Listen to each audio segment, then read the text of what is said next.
Morning, everybody. I hope you're well.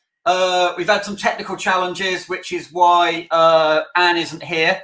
Anne's going to be here tomorrow, so sincere apologies for that.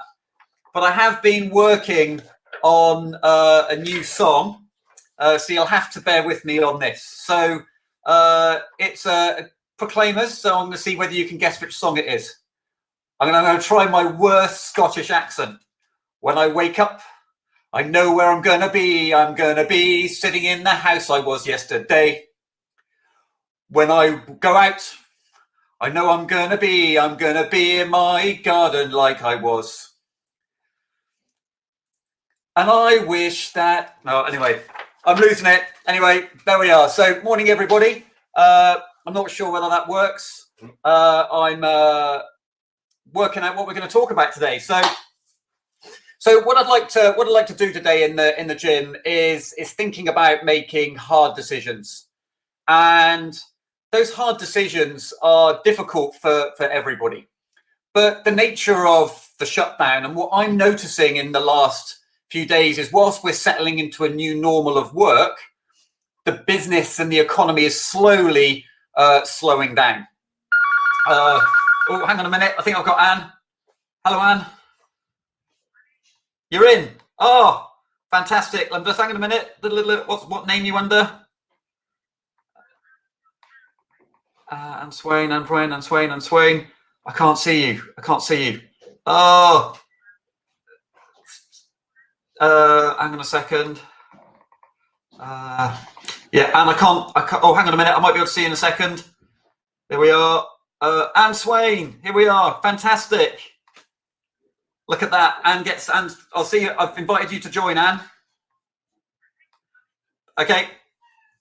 Look at that. Anne's going to get the Persistence Award for trying to join us today. We're just inviting Anne on screen.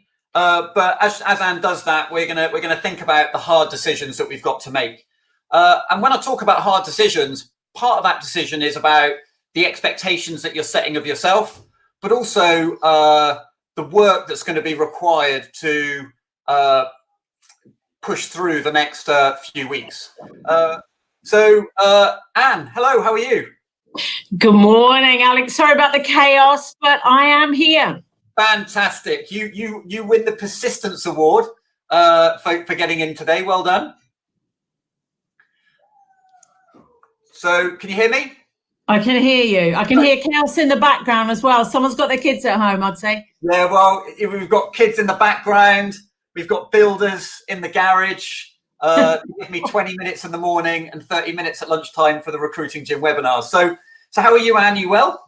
Yeah, I'm good. Whole family seemed to be good. We had an extended person in the family early on, aged 89, got COVID-19, is out of hospital, healthy, survived. Who'd have thought? Well, that's fantastic. That's fantastic. It's good to hear that sort of story. So, and in the morning stand up for the recruitment industry, so far we've had over 250 recruiters join us, and we've got 500 recruiters that have joined us for free in the recruitment gym. But what we're focusing on is survival tactics. What are the tactics that they could focus on today that helps them feel in control, but also helps them succeed? So do you have any tactics that your members are using in order to sort of survive and thrive in the current situation? Yeah, look, they are. So pretty obviously cash is king. And so for the company owners, what they're doing is making sure they can cash flow themselves out of this crisis. And I think for the recruiters themselves, what they're trying to do is make sure that they focus not on instant business wins, but on the long-term relationships that they can pick up at the end of this and then carry forward. You mentioned earlier on when I was trying to get in about some big decisions being made. And actually, I've had some thoughts about this, about the kind of big decisions and maybe the ways to work out how to make those big decisions. So right. I think it segues quite nicely into what you were talking about. Great. So what are some of the what methodology or approach would you use to help you make these big decisions? Okay, so what I think has been going on in this last week and a half or so, since most of us have been at home, is that people have made sometimes well-organized decisions, sometimes panic-oriented decisions. But I think the decisions have been necessarily knee-jerk in their reaction, because obviously we couldn't plan for this and we didn't know what was going to happen. And what I would say is, so I think a number of decisions have been made already.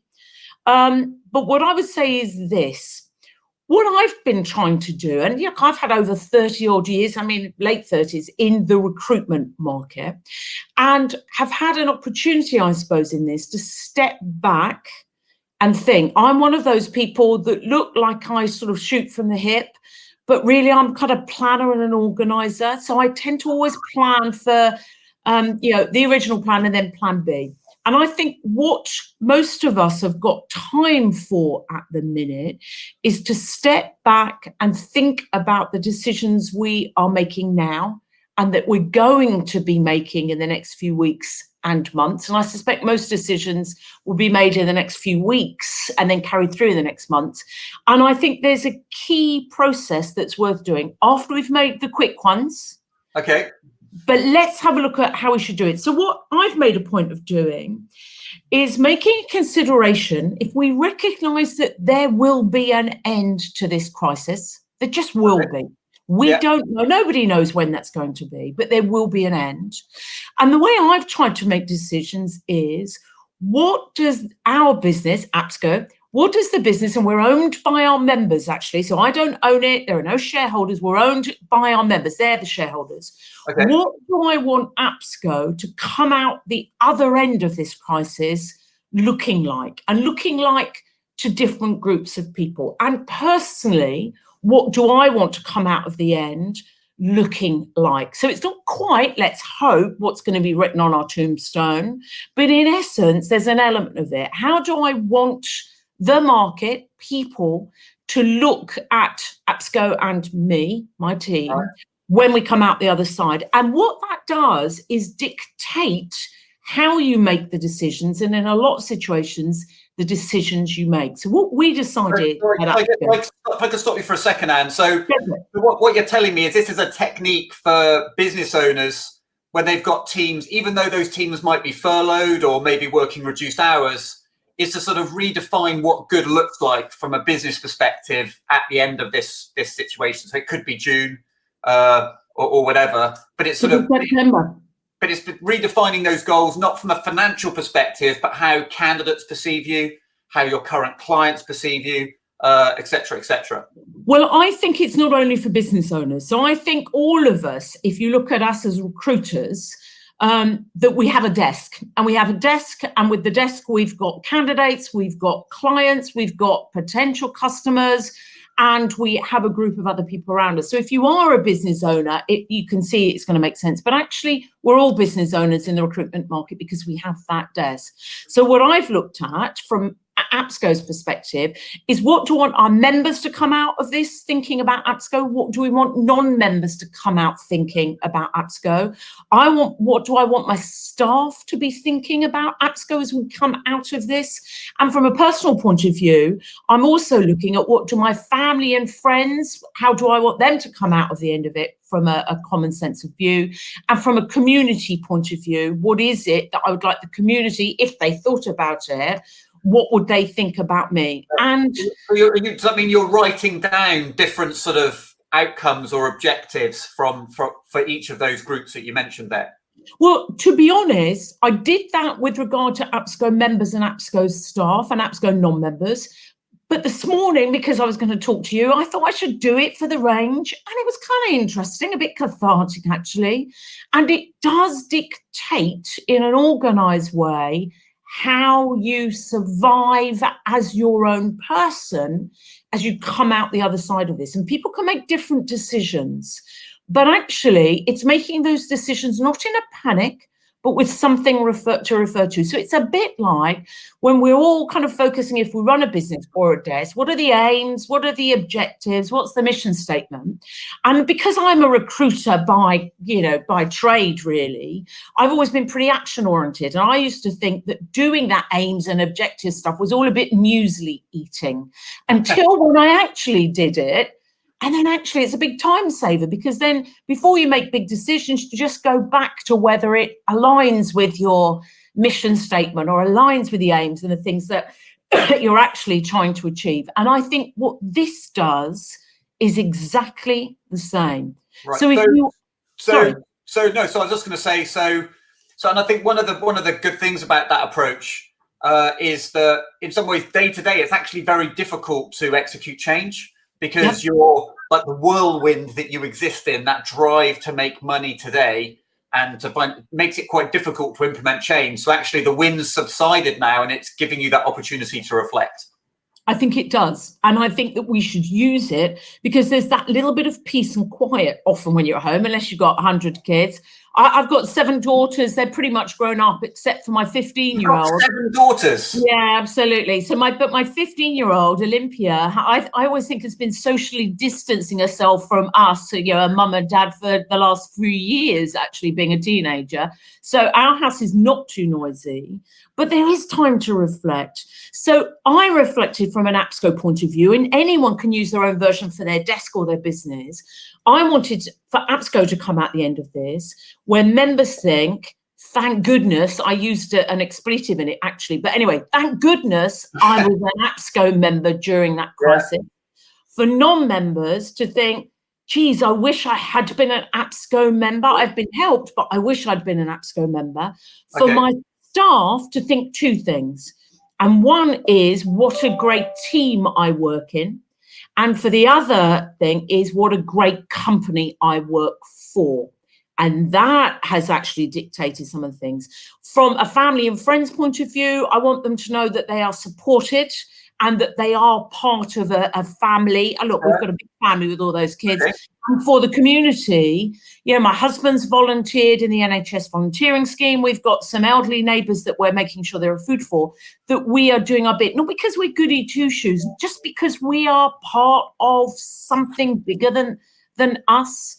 And I tell you something, every decision I've made, whether it's furloughing my sales team, but paying the difference from 80% to make sure that they've got enough money and that they know I recognise. There's a lot about doing the right thing in that. So Anne, how would you, as you write these goals, how would you go about engaging your team in these goals? Because I'm a believer that if everyone's got a fingerprint on it, everyone's going to buy into it a bit more. So you might be able to write this statement, but how would you engage your team in developing these statements to sort of coalesce around a common goal?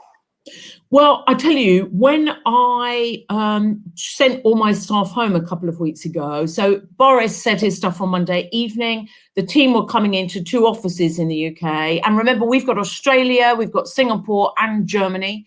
But what I did with all of those teams was to tell them what I wanted to come out the other end at from an APSCO point of view.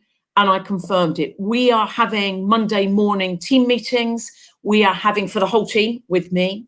And then we are having smaller team meetings on a daily basis to make sure everybody knows what they're doing. So not just to see if they're doing any work while they're at home, because let me tell you, we've never worked so hard in our life. We've never had so many legal helpline calls. We've never had so much account management and whatever. So not just to see whether they're doing activity, but to make sure that they understand when they're deciding what to do first, what we're trying to leave behind us. And I tell you something, it's worked. And my team also recognise that they are hugely important. And I tell you something, I reckon our Manchester team, or Frodsham, just up in Cheshire team, are closer now to the London team than they ever have been. Fantastic. We've got a WhatsApp group. I've delivered sweets to everybody, but made sure that I wasn't going to be legally liable for any dentistry that needs to happen. Like when it was delivered, they had to sign a disclaimer first. I did joke about that on our WhatsApp group just to make sure, you know, because actually when I ate something, I thought I was going to lose all my fillings. But we are more team oriented now than I think we've ever been. I think we've gained something. So, Anne, we are pretty much at time. We try and keep these startups to 15 minutes. I think there's some great insights there for leaders, but also recruiters as well. What's your favorite COVID-19 meme or sort of like song that you've come across so far, just to lighten the mood a little bit, because it's all pretty deep at the moment for everybody. Well, I do think if you look at some of the playlists that you can get, there's some funny ones. So I was never really a Police fan. Actually, I was more a Jam fan in my time frame. But the Police of Don't Stand Too Close to Me, I think probably is the song of the spring, really, because I think Don't stand too close to me. Fantastic. So Anne, I also know why you're smiling, because you're thinking back and thinking.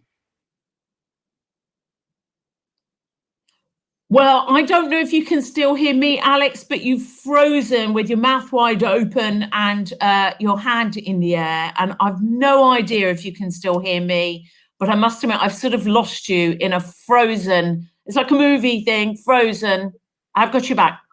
I can. Well, let's say goodbye. And fantastic for persevering and coming on today. I really appreciate it. All the best to the APSCO team and hopefully the recruiting gym. I know we've got some APSCO members as part of the gym, but I'm sure we can help more. So we'll catch up and we'll speak soon. Take care now, Anne. Well done, Alex. Take care, everybody. Bye bye. Stay safe.